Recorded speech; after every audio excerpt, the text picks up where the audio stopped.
నమస్తే, welcome to KK news. నేను శ్రీదేవి. ఎందుకో విశాఖ వైఎస్ఆర్ కాంగ్రెస్ పార్టీని పెద్దగా ఆదరించడం లేదు.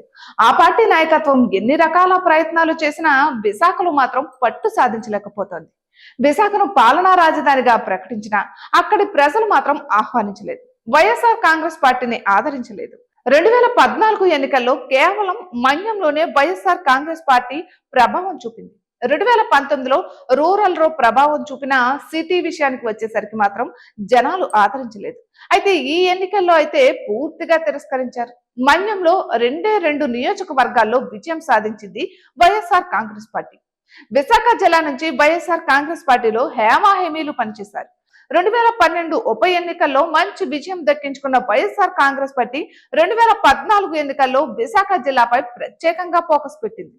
ఏకంగా జగన్మోహన్ రెడ్డి తన తల్లి విజయమ్మను ఎంపీ అభ్యర్థిగా బరిలో దింపారు.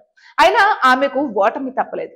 అది మొదలు ప్రయత్నాలు జరుగుతూనే ఉన్నాయి. కానీ విశాఖ జిల్లాలో మాత్రం ఆ పార్టీకి కనీస స్థాయిలో కూడా పట్టు దొరకడం లేదు. గత 5 సంవత్సరాలుగా గట్టిగానే ప్రయత్నం చేసింది వైఎస్ఆర్ కాంగ్రెస్ పార్టీ. కానీ ఎందుకో అనుకున్నంత స్థాయిలో రాణించలేకపోతోంది. ప్రస్తుతం చోడవరం అసెంబ్లీ నియోజకవర్గ ఇన్ఛార్జ్ గా నియమితులయ్యారు గుడివాడ అమర్నాథ్. అనకాపల్లి జిల్లాలో ఆ నియోజకవర్గం ఉండడంతో అధ్యక్ష పదవి నుంచి ఆయన మార్పు అనివార్యంగా మారింది. అయితే విశాఖ వైసీపీ పగ్గాలు అందుకునేందుకు నేతలు ముందుకు రావడం లేదు.